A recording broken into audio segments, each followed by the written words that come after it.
പുതിയ വണ്ടി വാങ്ങിയ ശേഷമുള്ള ഈ ഒരു ഫസ്റ്റ് വ്ളോഗാണ് കേട്ടോ ഇത്. ഇട്ടാവുന്നത് പുതിയ വണ്ടിയാണല്ലോ, പഴയതാണെങ്കിലല്ലേ പ്രോബ്ലംസ് ഇങ്ങനെയൊക്കെ വരുന്നത് എന്ന്. പെണ്ണുങ്ങൾ പോയത് കൊണ്ടാണ് അവിടെയൊക്കെ അവർ എന്തെങ്കിലും ചീറ്റ് ചെയ്തിട്ടുണ്ടാവും, പഴയ കാർ തന്നിട്ടുണ്ടാവും, ഇല്ലെങ്കിലും അവിടെ കേടായ കാർ എന്തെങ്കിലും തന്നിട്ടുണ്ടാവും എന്നുള്ളത്. ഇതൊക്കെ ഉമ്മ ആണെങ്കിൽ ഒരുപാട് ടെൻഷനാണ് കാറിന്റെ കാര്യത്തിൽ. ഈ ഉമ്മ എന്താ പറഞ്ഞറിയോ, ഇരിക്കാൻ സമ്മതിച്ചു.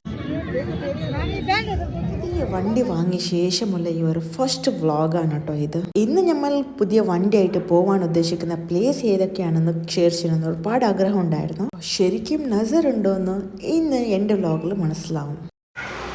To our vlog. We are going back to our new vlog. we are going to exhibition in our new car. Let's go. അപ്പോൾ നമ്മളൊരു ഡ്രൈവറിനെ വിളിച്ചു. പുതിയ വണ്ടിയായിട്ട് എവിടെയെങ്കിലും പോകണമല്ലോ. നമ്മൾ വിചാരിച്ചത് ആദ്യത്തെ പോക്കൽ ദർഗയിലേക്ക് എന്ന് വിചാരിച്ചു. അങ്ങനെ വണ്ടിയിലിരുന്നിട്ട് സ്റ്റാർട്ട് ചെയ്യുമ്പോഴാണ് വണ്ടി സ്റ്റാർട്ട് ആവുന്നില്ല. അങ്ങനെ ഒരുപാട് ട്രൈ ചെയ്തു. 15 to 20 minutes വരെ വണ്ടി സ്റ്റാർട്ട് ആവുന്നുണ്ടോ എന്ന് ട്രൈ ചെയ്തു. ബട്ട് വണ്ടി സ്റ്റാർട്ട് ആവില്ലായിരുന്നു. അങ്ങനെ ഞങ്ങളാണെങ്കിൽ ഒരുപാട് ടെൻഷനായിട്ടോ. പുതിയ വണ്ടിയാണ്, എന്തുകൊണ്ടാണ് ഇങ്ങനെയൊക്കെ ആയെന്നുള്ളത് ഞങ്ങൾ സ്വപ്നത്തിൽ പോലും വിചാരിച്ചിട്ടുണ്ടാവില്ല. വണ്ടി എന്തായാലും സ്റ്റാർട്ട് ആവുമല്ലോ, പുതിയതാണല്ലോ. അങ്ങനെ എല്ലാവരും ആൾക്കാർ വന്ന് പുതിയ വണ്ടി കാണാനും ഒരുപാട് ആൾക്കാർ വന്നിട്ടുണ്ടായിരുന്നു.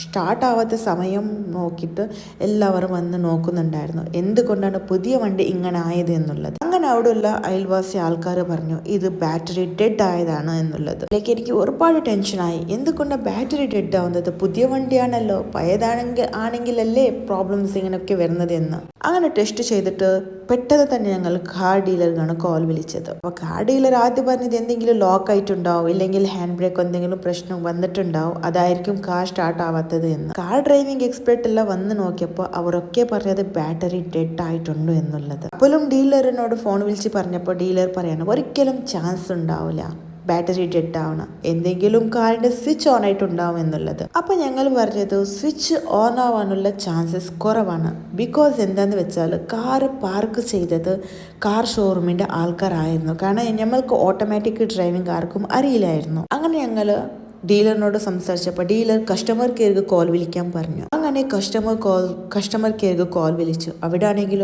ഒരുപാട് സമയം 3 മണിക്കൂർ ഞങ്ങൾ വെയിറ്റ് ചെയ്തു. 3 മണിക്കൂറായിട്ടും സർവീസിന്റെ ആൾക്കാർ എത്തിയില്ല.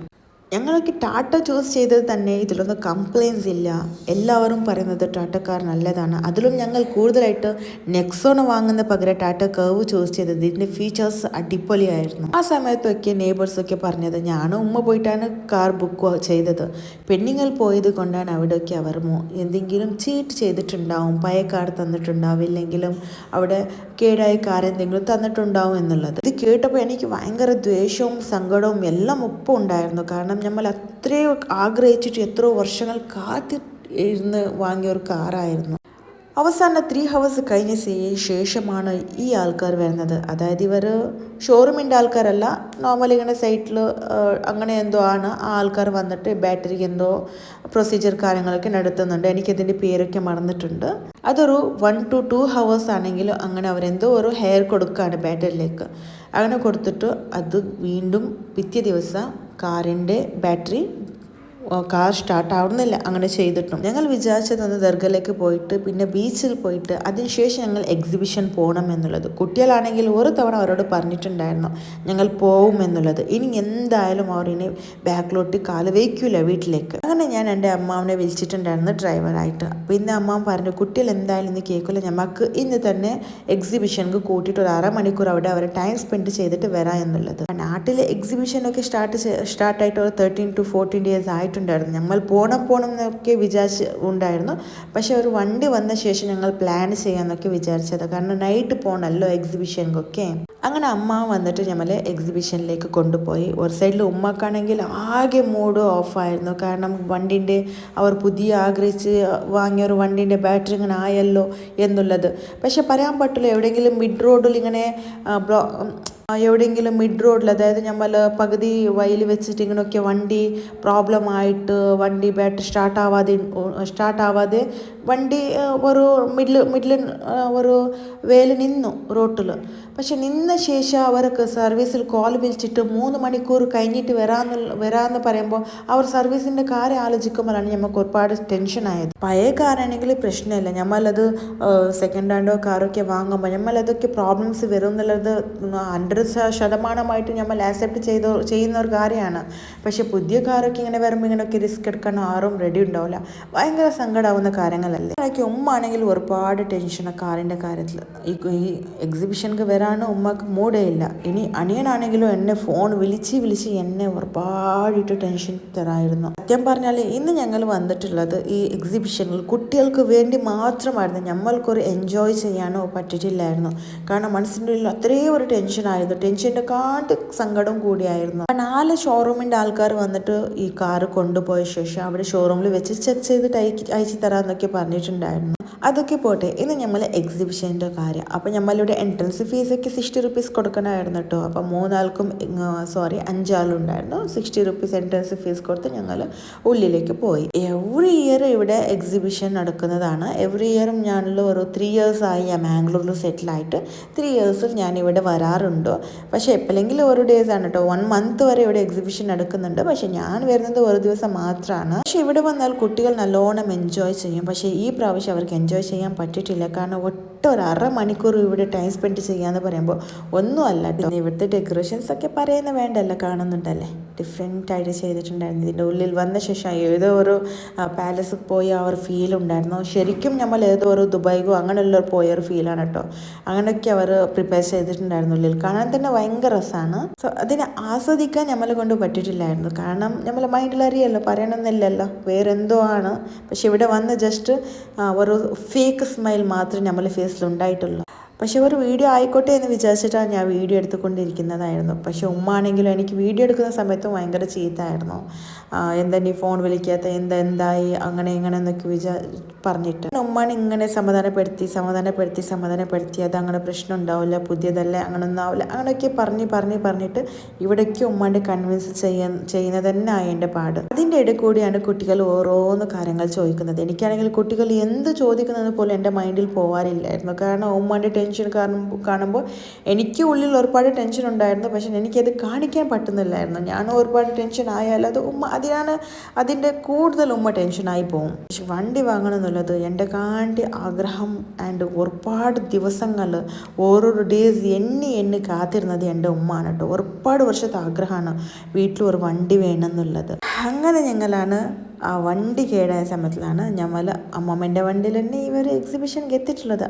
ആണെങ്കിൽ ഇവിടുത്തെ ക്രൗഡ് കണ്ടില്ലേ, എത്രയ്ക്ക് ആൾക്കാരുണ്ടായിരുന്നു. എക്സിബിഷനിൽ വന്നാലൊക്കെ ഇങ്ങനത്തെ ഉള്ള പ്ലേസിലൊക്കെ കുട്ടികൾ ഇരിക്കണം എന്നുള്ള വാശിയായിരുന്നു. പക്ഷെ ഉമ്മ എന്താ പറഞ്ഞറിയോ, ഇരിക്കാൻ സമ്മതിച്ചു.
കുട്ടികളെ ഞാൻ വാട്ടർ ഗെയിമിൽ മാത്രമേ ഏൽപ്പിച്ചിട്ടുള്ളൂ. ഇത് കഴിഞ്ഞ ശേഷം നെക്സ്റ്റിലേക്ക് പോകണമെന്നൊക്കെ പറഞ്ഞിട്ടുണ്ടായിരുന്നു. ഞാൻ അതിനൊക്കെ സമ്മതിച്ചിട്ടില്ലായിരുന്നു. ഈ പ്രാവശ്യം വേണ്ട, നമുക്ക് സാറ്റർഡേ വരാമെന്ന് പറഞ്ഞിട്ട് നമ്മൾ റെഡി ആയിട്ടുള്ളത്, അതായത് നമ്മൾ ഇവിടേക്ക് വന്നിട്ടുള്ളത് ഫ്രൈഡേ ദിവസമായിരുന്നു കേട്ടോ. ഇത് ഭയങ്കര ഫൈറ്റ് ആയപ്പോൾ ഈ ഒരു ചെറിയ സാധനത്തിൽ ഏൽപ്പിച്ചു. ഇതാണെങ്കിൽ ഒരു 5 മിനിറ്റ്സ് മാത്രമേ ഉള്ളല്ലോ, സോ ഓക്കെ എന്ന് വിചാരിച്ചിട്ട്. പക്ഷെ ഇതിനൊക്കെ നല്ല കോസ്റ്റ് ഉണ്ട് കേട്ടോ. 5 മിനിറ്റ്സ് ഇരിക്കുന്നെങ്കിൽ 40 റുപ്പീസ് എന്തോ കൊടുക്കണം. സോ അത് അഫോർഡബിൾ ആണോ എന്ന് ചോദിച്ചാൽ ഒരു 5 മിനിറ്റ്സ് അഫോർഡബിൾ അല്ല. 5 മിനിറ്റ്സ് എന്ന് പറഞ്ഞാൽ ഇതൊരു 4 to 5 റൗണ്ട് മാത്രമേ ഉണ്ടായിട്ടുള്ളൂ. ഇനി എൻ്റെ ഡേയ്സ് ആണോ ശരിയില്ലാത്തത്, അല്ല എൻ്റെ മൈൻഡ് ശരിയില്ലാത്തതെന്ന് എനിക്കറിയില്ല. പക്ഷെ ഞാൻ വീട്ടിലേക്ക് പോകുമ്പോൾ ഫുഡ് വീട്ടിലുണ്ടാക്കാനുള്ള മോഡ് 100% ആർക്കും ഇല്ലായിരുന്നു.